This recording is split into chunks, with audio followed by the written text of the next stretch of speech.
Merci de permettre à la région d'introduire ce colloque. Je vous rassure, je serai bref, parce que j'ai vu que vous aviez une journée relativement dense, parce que je crois que l'étude qui a été initiée en 2006 a porté ses fruits, qu'il y a un certain nombre d'avancées, notamment sur le fait que vous ayez trouvé des clones qui permettent justement de faire face à ce qui était une vraie difficulté pour notre région, le dépérissement de la Syrah. C'est un cépage qui historiquement est important dans notre région. Je crois que je l'évoquais avec M. Cabot et M. Rio, c'est 60 000 hectares sur notre région et ça touche toutes les appellations, ça touche aussi les vins de pays, et puis c'est un cépage qui a l'avantage aussi de pouvoir s'assembler facilement.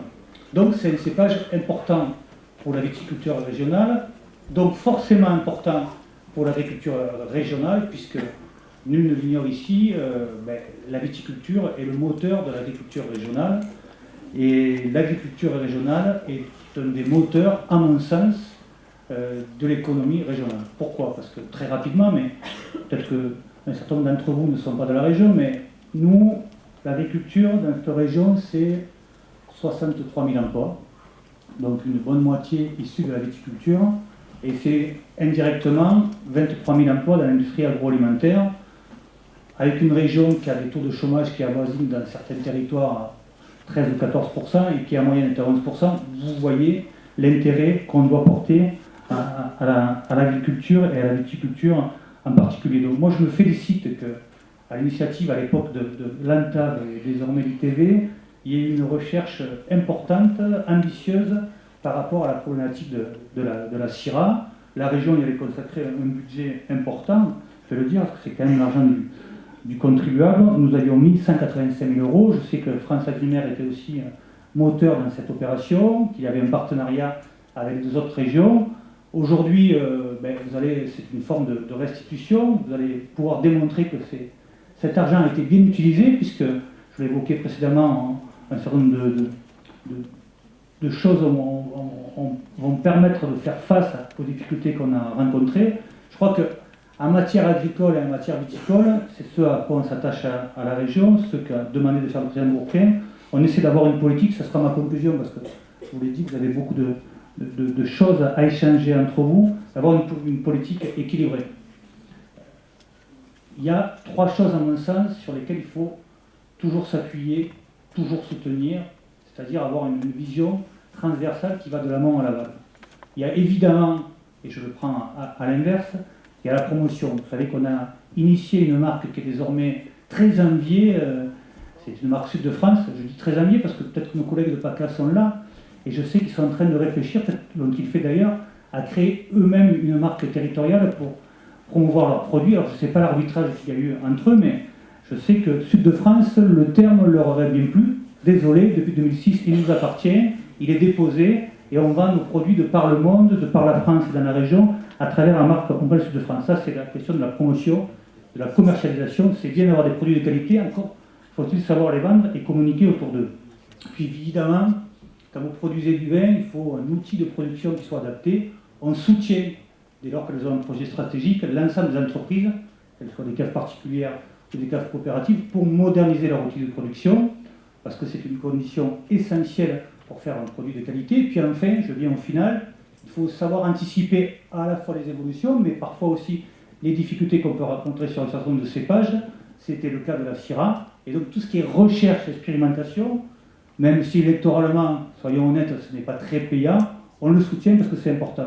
Il faut savoir s'adapter à ce qu'on peut traverser comme mutation climatique par exemple, mais aussi par rapport aux maladies que peuvent rencontrer différentes espèces ou variétés. Tout ça pour dire qu'on essaie d'avoir une politique globale, ambitieuse. Le budget agricole, il est de 40 millions d'euros, et qui permettent de savoir accompagner la mutation qu'on a vécue. On a eu une crise très forte dans cette région. Elle était nationale, mais je crois qu'elle a été encore plus forte dans cette région en matière de viticulture. Ça va mieux. On a eu une production en 2011 de qualité, et on a retrouvé un volume normal.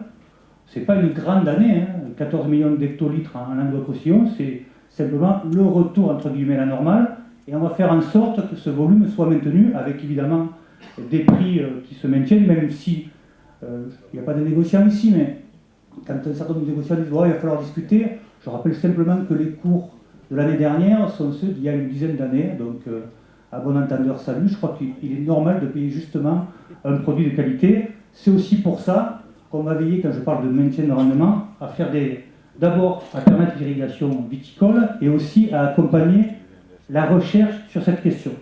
Aujourd'hui, il y a un débat fort dans notre population, un vrai débat citoyen sur le fait que l'eau est un bien rare, mais je crois qu'il faut rappeler, et vous êtes attaché à l'agriculture, que sans eau, il n'y a pas d'agriculture.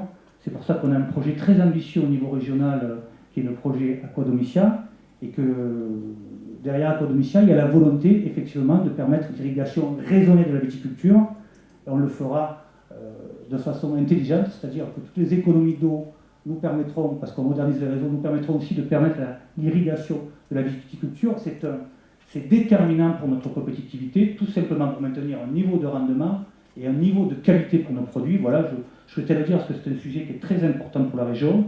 Ça sera sûrement peut-être l'objet d'un futur colloque, des bénéfices de l'irrigation et aussi le fait qu'on peut irriguer de façon très ciblée, très ponctuelle, au moment où la plante, au moment où la vigne, au moment où les feuilles en ont besoin. C'est quelque chose qui se fait maintenant très bien. Mais je crois qu'aussi en la matière, il faut toujours continuer à chercher pour faire évoluer les pratiques. Voilà ce que je voulais vous dire de façon très rapide et de façon un peu désordonnée.